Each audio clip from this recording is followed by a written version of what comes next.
C'est notre parole d'aujourd'hui. Nous allons trouver en Jean chapitre 7, verset 37 jusqu'à 31 verset. Ça nous dit ceci. Le dernier jour de la fête, qui est aussi le plus solennel, Jésus debout s'est mis à proclamer: si quelqu'un a soif, qu'il vienne à moi et qu'il boive. Celui qui croit en moi, comme l'a dit l'Écriture, de son sang couleront des fleuves d'eau vive. Il désignait ici l'esprit qui est dévié, qui devait recevoir ceux qui croiraient à lui. En effet, il n'y avait pas encore l'esprit parce que Jésus n'avait pas encore été glorifié. Mes frères et sœurs, nous voulons partager avec vous aujourd'hui Jésus, source d'eau vive. C'est Jésus, il s'est proclamé clairement, il est source d'eau vive. Alors, pourquoi Jésus, il nous dit clairement, il est source d'eau vive? Parce que chez Jésus, il y a tout, mes frères et sœurs, vous devez connaître ça.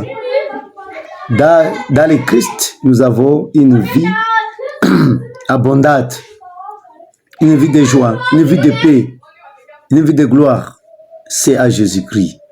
Nous devons comprendre ça. Si on ne vous parle pas de cela, qui peut vous parler de ça? On dit, le dernier jour de la fête, ici, il y a la fête des Juifs. Les Juifs avaient beaucoup de fêtes de tentes ici. Alors après cette fête, Jésus lui-même, il est là. Il continue avec les œuvres de son Père. Parce qu'il a dit, sa nourriture est quoi? Et de faire la volonté de la personne qu'il avait avouée. Je te pose la question, toi qui t'as de me suivre. Est-ce que tu as le temps de prêcher Jésus là où tu es?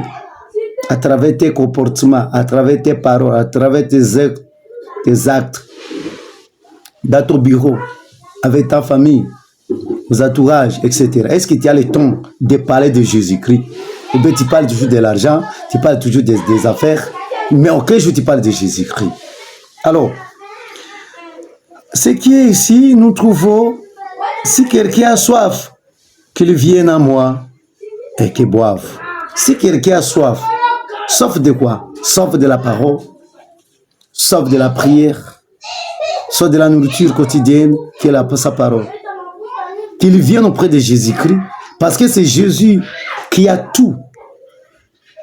Alors, soif, il y a des temps nous avons soif de l'alcool, soif de péché, soif de faire le mal. Ici, Jésus dit, si tu as soif, viens auprès de lui. Il va te donner à boire. C'est ton-là. Là, Jésus parle automatiquement du Saint-Esprit.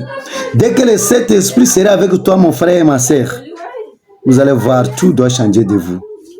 Votre caractère doit changer, votre parole doit changer, votre prière doit changer. C'est ce que tu faisais avant, tout doit changer parce que tu as commencé une nouvelle dimension, une nouvelle vie. Une vie du Saint-Esprit. La personne qui est conduite du Saint-Esprit, il n'a pas soif du péché. Il abandonne le péché. Si tu as encore soif du péché, c'est-à-dire que tu n'es pas encore rappelé du Saint-Esprit. Seulement tu peux avoir soif du péché. Alors, Jésus est clair dans sa parole, comme l'a dit l'Écriture. Des sources couleront des fleuves d'eau vive. Ces fleuves vivent, dont ça c'est du Saint-Esprit. Jésus parle du Saint-Esprit. Dès que nous serons rappelés du Saint-Esprit, mes frères et sœurs, nous allons comprendre même la Bible. Nous allons comprendre qu'est-ce que le Seigneur veut nous dire. Mais dès que nous n'avons pas l'Esprit de Dieu en nous, c'est très difficile de comprendre même l'Écriture, la Sainte Écriture, la parole de Dieu, parce que nous n'avons pas le Saint-Esprit en nous. Le Saint-Esprit va m'enseigner Jésus-Christ, il va m'enseigner à prier. Le Saint-Esprit doit me convaincre de tout ce qui est mal. Et si tu as le temps d'appeler l'Esprit Saint, nous sommes le temps du Saint-Esprit. Le Saint-Esprit en mouvement. C'est l'Esprit qui était avec Jésus-Christ. l'Esprit Saint qui les guidait afin qu'ils fassent trop de miracles, de guérison. C'était à cause de l'Esprit Saint. L'Esprit Saint doit ressusciter même Jésus-Christ. L'Esprit Saint a la capacité de te faire ressusciter aujourd'hui aussi. Il a la capacité de changer ton histoire. Alors, lorsque Jésus était là, l'Esprit Saint n'existait pas, parce que chacun avait quand même une mission. Dans la Sainte Trinité, vous allez trouver chacun quand même une mission. Le Père avait sa mission. Le Père avait sa mission pour créer le ciel et la terre. Sa mission avait pris fait. C'est la parole qu'il disait, c'est ça qui était Jésus-Christ. La parole. Alors le Jésus a terminé sa mission. Maintenant nous sommes le temps du Saint-Esprit. Est-ce que moi et toi, nous avons le temps d'appeler l'Esprit Saint? Eh bien non. Pourquoi nous ne changeons pas? Parce que nous n'avons pas le temps d'appeler l'Esprit Saint. Pourquoi il n'y a pas de gloire là où nous sommes? Parce que l'Esprit Saint n'est pas avec nous. Pourquoi il n'y a pas l'onction à nous? Parce que l'Esprit Saint n'est pas avec nous. Et confions-nous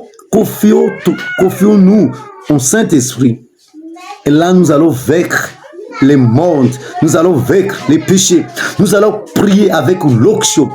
Nous allons faire toutes choses avec une onction grave, grandiose.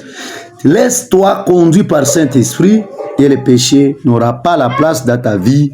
Aujourd'hui, si le péché est avec moi ou bien avec toi, c'est parce que l'Esprit Saint n'a pas eu la place à moi. L'Esprit Saint n'a pas eu la place à toi. Alors, que l'Esprit Saint nous aide. J'invite de venir à Jésus-Christ. C'est lui qui a tout. Il donne l'Esprit Saint.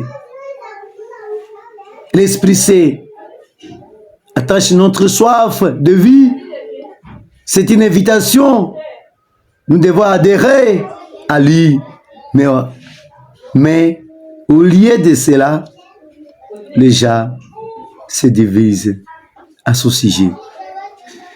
Au sujet de Jésus, les gens se divisent, mais vous allez trouver, si vous lisez bien ces versets ici, ces chapitres, si vous lisez tout entier, vous allez trouver les gens sont divisés à cause de Jésus-Christ. Aujourd'hui, lorsque tu as crié à Jésus aussi, les gens ne peuvent pas te comprendre. Il y aura toujours des divisions. Cette personne avait lui, on était hier ici, il était frappé, il était moins serré. Comment il était de nous prêcher? Les gens doivent se diviser. Les autres doivent croire. Les autres ne peuvent pas croire toujours. C'est comme ça. Et ça doit continuer ici. Alors que les Très-Haut nous aide. Nous allons prier afin que l'Esprit se descende sur ta vie. C'est toi qui dois cliquer sur cette vidéo. Que l'Esprit se descende dans ta vie maintenant. Afin que tu commences à opérer dans une dimension grandiose. Afin que les péchés te quittent au nom de Jésus. J'ai prié pour toi mon frère. J'ai prié pour toi ma sœur. Rekayarabo senderebo. Rinderebo robo sarababababa. Cet esprit de ça, c'est tout le monde qui doit écouter cette parole. Qu'il soit rapide. Elle est soif. Nous avons soif du Saint-Esprit. Nous avons soif du Saint-Esprit. L'Esprit Serebo Koyaraba Sandereba Baba. De ça, s'il t'est peuplé. Afin qu'il croit. Qu'il puisse mettre la parole de Dieu à pratique. Qu'il puisse prêcher Jésus-Christ partout là où ils sont. Là où il n'y a pas l'onction. Que l'onction du Saint-Esprit descende. Les gens puissent recevoir une nouvelle force. Au nom de Jésus, bénis tout le monde qui doit nous écouter. D'écouter ta voix. Jésus, c'est ton esprit, utilise-moi puissamment pour ta gloire. Au nom de Jésus-Christ. Amen. Mes frères et sœurs, c'est votre serviteur de tous les jours. Que les Très-Hauts bénissent. Abonnez-vous. Massivement. C'est votre simple serviteur, Berger Justin. Shalom. Que les Très-Hauts bénissent.